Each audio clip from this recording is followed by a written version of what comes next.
Committee tasked by Speaker Alban Bradburn to probe the January 30th chaotic vetting has finally ended its public hearing.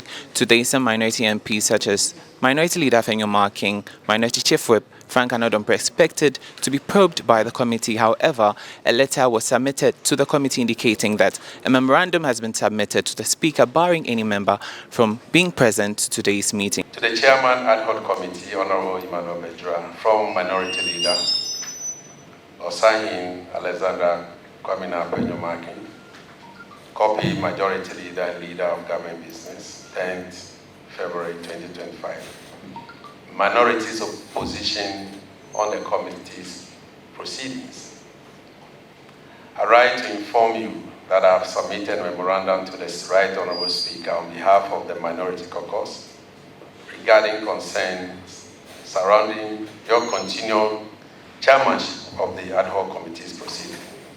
Pursuant to this, and given the significance of these issues raised, the Minority Caucus considered it prudent to await the Speaker's response before taking further steps in relation to the committee's work. This should not be misconstrued as unwillingness on part of the minority to engage with the committee. Rather, it's a necessary step to ensure that due process is followed and the process remains fair, impartial, and credible. Mr. Fenyo Marking has accused the chairman of the committee of bias, but Mr. Emmanuel Bedra has dismissed the claim. We saw the Majority Chief Whip, Nelson Roxon Dafiamatpo, appear before the committee, who also narrated how the chaotic incident occurred. He also dismissed claims that he laid hands on the Gushegu MP, that's Hassan Tampuli. And you were deeply involved as a member of parliament, not only heckling, but there was physical contact with Tampuri. He held your dress, you also held his dress. That's what we saw.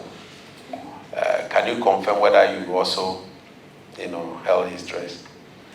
I don't recall ever holding his dress at all.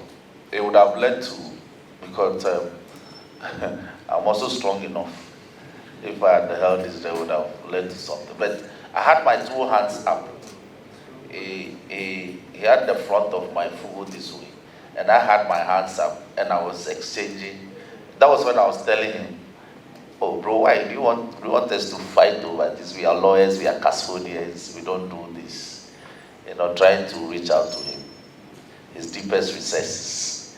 And eventually he smiled and let go of the food. We saw the Tano South MP, Charles Hiedu. I got to the position of Honorable Akando. Within some few minutes, Honorable Jerry left to his original position. And again, I heard monitoring cable push the table away. It's not happening. And I saw the honorable member for Blue West, Honorable Imare Kofi Ntekuni, trying to push the table back with the consoles and the mic and others. And he was alone, and they were about 4 pushing it, and then Honorable Emmanuel Ntekuni tried to push it back. So I realized I needed to support the table, the consoles, and the mics from being destroyed. So I left my position and got to the table and supported him. Unfortunately, they overpowered us and they were able to... You are using they. Can you tell this committee who they are? They overpowered us. Who are those who overpowered you? Honorable Chairman, I saw the Minority Chief Whip.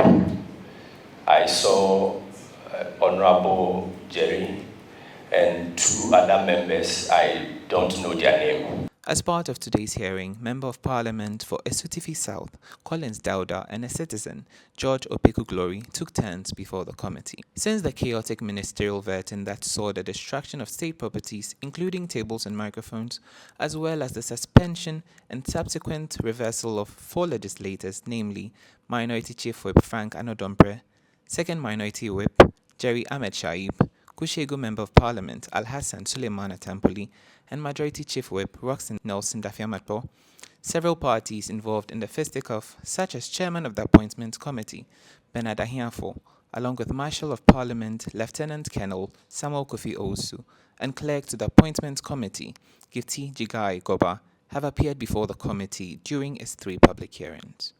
The committee, also comprising Kwame Ayumadu Entry, Gisela Akoshika Tete Adbotui, Abeno Osei Asare, Zaneto Ajiman Rollins, Vincent Opong Asamoah, is expected to present its report to Speaker Babin the coming days despite requesting a 2-day extension. Meanwhile, Mr. Bezra has indicated that the committee will table its report to the plenary despite the absence of the minority members on the appointment committee. As part of its mandate, the committee will identify the parties responsible for the chaos and make its recommendations to the House. Already, Speaker Babin has announced that the legislators responsible for the destruction of tables and microphones would bear the cost of repair and replacement. Reporting for the Independent Ghana, Andy Obamitete, Parliament of Ghana.